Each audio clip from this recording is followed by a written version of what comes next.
Good afternoon, everyone. Thank you so much for coming. It's my great honor to welcome President Obama and President Clinton. And let me also thank, very personally, Congressman Charlie Rangel for his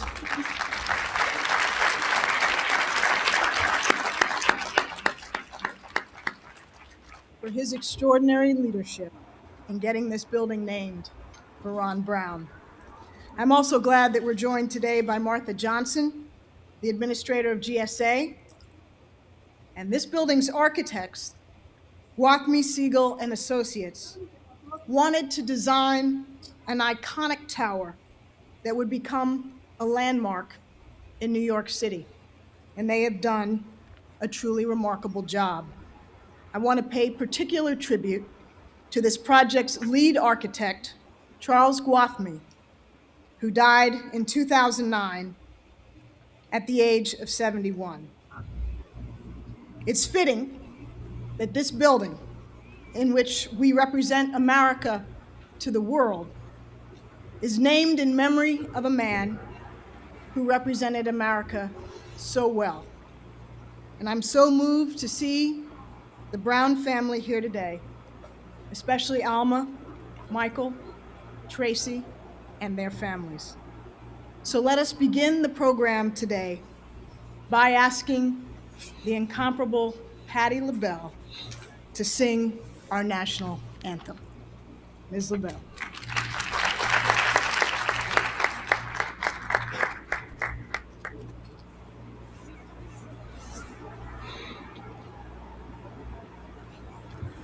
Oh, say, can you see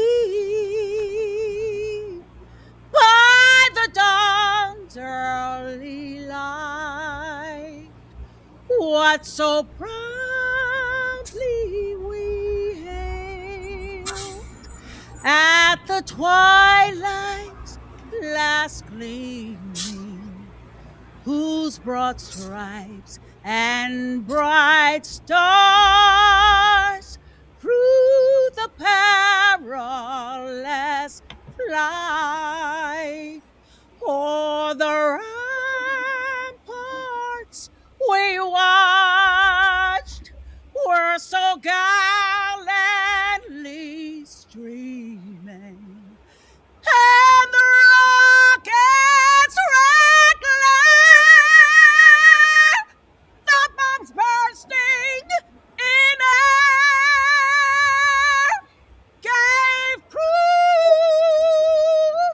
through the night that our flag was still there. Oh, say, does that star-spangled banner yet wave o'er the land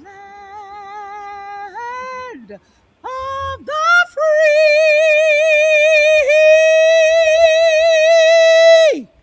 and the home of the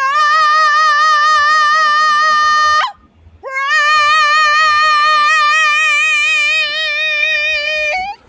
Woo! Thank you, Brown family.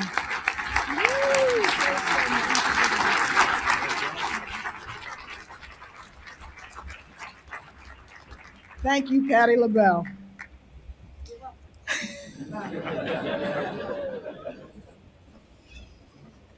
It's a particular personal honor for me to be the first U.S. ambassador to the United Nations, to work in this magnificent new building with its beautiful architecture and its extraordinary art provided by the Foundation for the Preservation of Art in Embassies.